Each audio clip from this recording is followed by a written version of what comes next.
many people with diabetes endure multiple painful finger pricks each day to measure their blood glucose. Now, researchers reporting in the journal ACS Sensors have developed a device that can measure glucose in sweat with the touch of a fingertip, and then a personalized algorithm provides an accurate estimate of blood glucose levels. According to the American Diabetes Association, more than 34 million children and adults in the US have diabetes.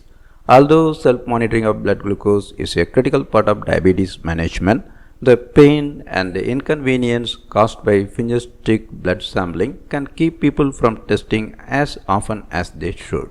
Scientists have developed ways to measure glucose in sweat, but because levels of the sugar are much lower than in blood, they can vary with a person's sweat rate and skin properties.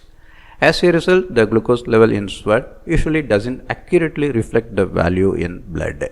To obtain a more reliable estimate of blood sugar from sweat, Joseph Wang and colleagues wanted to devise a system that could collect sweat from a fingertip, measure glucose, and then correct for individual variability. The researchers made a touch-based sweat glucose sensor with a polyvinyl alcohol hydrogel on top of an electrochemical sensor which was screen printed onto a flexible plastic strip. When a volunteer placed their fingertip on the sensor surface for 1 minute, the hydrogel absorbed tiny amounts of sweat. Inside the sensor, glucose in the sweat underwent an enzymatic reaction that resulted in a small electrical current that was detected by a handheld device. The researchers also measured the volunteers' blood sugar with a standard finger prick test, and they developed a personalized algorithm that could translate each person's sweat glucose to their blood glucose levels.